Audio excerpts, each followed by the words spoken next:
조갑제 TV 시청자 여러분 안녕하십니까? 인도적 지원이라고 하면은 인도적이라 해야죠. 그건 불쌍한 사람, 약한 사람, 아픈 사람한테 아무 조건 없이 의약품, 식량을 지원하는 것을 우리가 인도적 지원이라고. 인도적 지원은 정치 상황이라든지 국경을 초월해서 이루어지는 게 원칙입니다. 그런데 북한에 대한 인도적 지원이라고 하면서 그동안 북한에 보낸 의약품, 식량, 분유 이런 것들이 그 불쌍한 사람들한테 전해진 것보다는 특권층, 군인, 노동당 간부들, 대남 공작원들한테 전해진 것이 훨씬 더 많다 하는 것은 이미 북한에 대한 퍼주기를 해본 경험상 상식적인 국민이면 다 알고 있는 사실입니다. 그런데 지난 7월 문재인 대통령은 G20 정상회의에서 보건의료 분야에 대한 인도적 지원은 정치적 상황과 연계하지 않아야 한다면서 대북 지원 의지를 표명을 했는데 드디어 이걸 받아가지고 정부가 국제기구를 통해서 북한의 모자 보건 사업에 800만 달러를 인도적 차원에서 지원하겠다 이렇게 나왔습니다. 유니세프와 세계식량계획 등 유엔 산하 국제기구의 요청에 따라 800만 달러를 지원하는데 백신, 필수의약품, 임산부 대상, 영양실조 치료제 등등 이렇게 되어 있습니다. 자, 여기에 대해서 이명박 정부 시절에 일어났던 일을 제가 소개를 해드리겠습니다. 아니, 이명박 대통령이 쓴 회고록이 있습니다. 대통령의 시간이라는 회고록. 회고록에 이런 내용이 있습니다.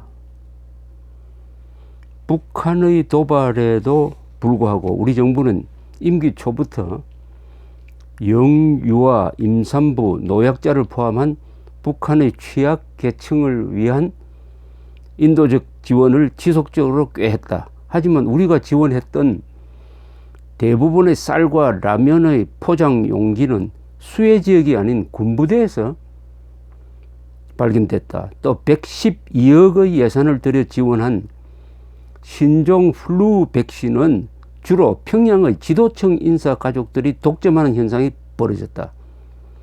이로써 인도적인 지원 품목마저도 군대와 엘리트 계층의 결속에 활용하는 북한 정권과의 진정한 대화는 지난한 과정임이 분명했다. 이거 이명박 대통령의 이 이야기를 굳이 인용할 필요도 없습니다. 자, RFA라는 방송이 있습니다. RFA는 자유아시아 방송이라고 미국 쪽에서 북한 지역을 통해서 북한 지역을 향해서 이 쏘는 방송이 있어요. RFA가 즉각 이 우리 정부의 조치를 반박하는 내용의 기사를 실었습니다. 아주 기동성 있게 실었습니다. 양강동 아마 북한 주민들이 취재원인 것 같습니다. 양강도의 한 소식통은 이렇게 이야기합니다. 양강도의 한 소식통은 북한 사람이겠죠. 우리나라에는 혜택 계급과 무혜택 계급밖에 없다. 극소수의 혜택 계급은 정상적인 배급을 받는 사람이고 무혜택 계급은 국가로부터 전혀 배급을 받지 못하는 사람들로서 이들은 국제사회의 지원을 오히려 못마땅하게 생각하고 있다. 그러니까 국제사회에서 인도적 지원한다고 하지만은 자기들한테 오지 않는다. 지배층한테만 돌아간다. 세계 식량 계획이 북한에서 생산하고 있는 어린이 영양과자도 일부만 영양실조에 걸린 어린이들에게 가고 나머지는 인민군의 비상식량으로 둔갑한다. 이렇게 북한 주민이 증언을 하고 있습니다.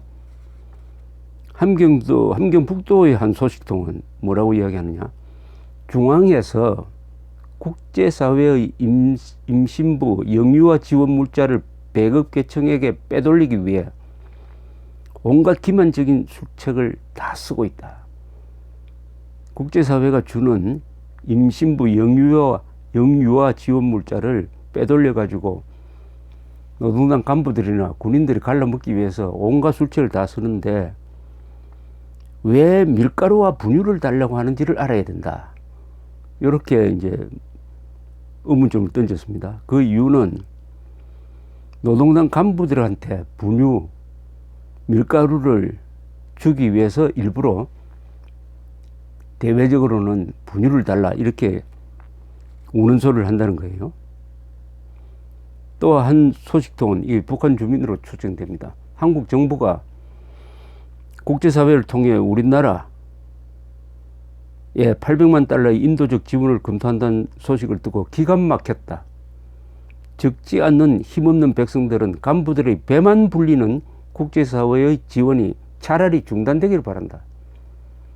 아니 북한 주민이 인도적 지원 해주지 말라고 지금 이야기를 하고 있는 겁니다. 왜냐? 보내면은 받아서 배부른 사람들끼리 또 해먹는다는 이거 아니겠습니까? 한 소식통은 내각 상업성은 유엔이 지원한 밀가루와 분유를 외국인 전용 호텔과 식당들에 공급하고 있다. 그래서 외국인들로부터 달러를 벌어들이는데 쓰고 있다. 또 이 소식통은 이야기하기를 한국에서는 아직도 인도주의 지원 물자가 실제로 영유아에게 지원되는 것으로 알고 있는 것 같다면서 순수한 의미의 인도주의 지원 물자가 일부 특권층과 외화벌이 사업에 이용되고 있다는 사실을 알아야 한다고 충고하고 있습니다. 지금 통일부가 800만 달러를 북한에 보내려고 계획을 꾸미고 있는 이 통일부가 설마 이걸 모르겠습니까? 알면서도 이렇게 한다면은 결국 인도주의로 포장을 해가지고 대국민 사기극이죠. 대북 인도주의 지원이라는 사기극을 통해서 실제로는 북한 노동당 간부와 군 간부를 도와주겠다. 이거 이적 행위가 아닙니까, 이거? 대국민 사기극에 기초한 이적 행위니까 이중의 잘못이죠. 이거 국정원이 수사해야 될 문제 아닐까요?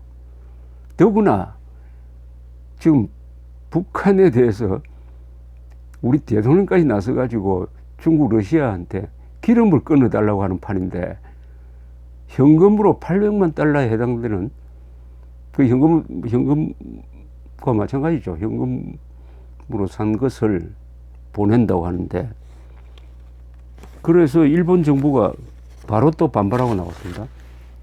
일본 정부의 내각 관방장관이 지금 대북 제재를 엄격하게 하는데 한국 정부의 이런 인도주의적 지원은 국제적 결속에 도움이 되지 않는다. 이런 식으로 이야기를 하고 나왔습니다. 좌파 정권 10년 동안 북한에 보낸 금품, 돈과 현금 다 합치면 한 100억 달러 될 거예요. 그게 북한 주민들한테 갔습니까? 다 핵 개발, 미사일 개발, 그리고 북한에 잘 사는 사람들 배불리게 하고 그렇게 해서 그게 다시 독이 돼가지고 한국으로 돌아오는 이런 구도 아니겠습니까? 인도주의라고 포장만 하면은 다 되는 줄 아는데 이제 국제사회가 국민들이 안 속는다는 것을 알아야 됩니다. 북한 체제는 이미 노동당이 한 80%의 주민들에 대해서는 배급을 포기를 했습니다. 그 배급 중에서는 의약품 다 포함되는 거죠. 이 사람들은 아직 내어놓은 사람들이에요. 그 중에 상당 부분은 적대계층입니다. 북한의 계급 분류상 적대계층은 사실은 죽어주는 게 좋죠. 없어지는 게 더 좋죠. 왜 그 적대계층의 어린아이들한테 왜 분유를 줍니까? 의약품은 왜 줍니까? 죽어서 부담을 줄여주기를 바랄 텐데, 북한의 이 계급 통제가 얼마나 엄격한지를 모릅니까? 몇 년 전에 월간조선이 발굴한 북한에서의 주민등록 사업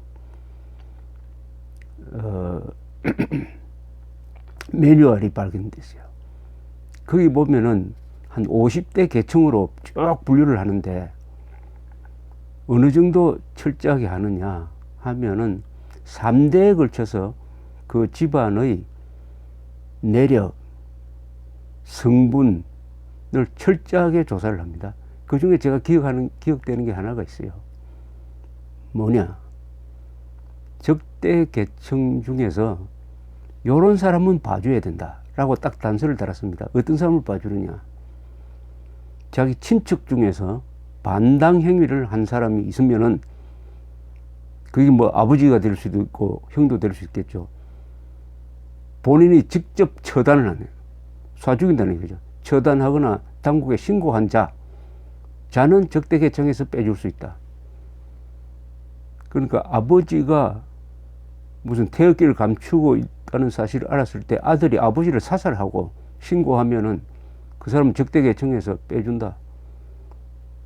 이런 적대 계층에 국제사회에서 보낸다고 해가지고 그걸 받아가지고 전해주겠습니까? 또 전해주는지 안 전해주는지 확인할 방법이 없다는 거는 우리가 다 확인된 거죠.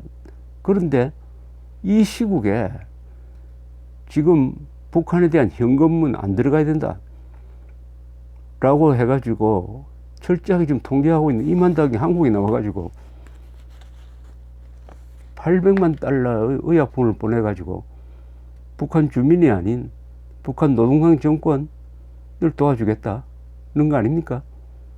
만약 모르고 했다면은 그 통일부 장관, 통일부 간부의 자격이 없고, 알고도 이런 짓을 했다면은 이거는 지금 대북 제재에 틈을 벌리는 것이고, 이것은 핵무장한 북한 지배층을 도와주는 것이니까 이건 이적 행위입니다. 이적 행위입니다. 대국민 사기극이고, 한번 지켜봅시다. 이게 과연 들어가는지 안 들어가는지. 800만 달러의 인도적 지원으로 가장한 이게 북한으로 들어가는지 안 들어가는지, 우리 국민들이 이걸 막을 수 있는지, 그다음 혹시 들어가면 그게 과연 그 뒤에 어떻게 되는지, 과연 추적할 능력이 이 정부에 있는지. 대북 인도적 지원은 대국민 사기극입니다. 그리고 이적 행위입니다. 감사합니다.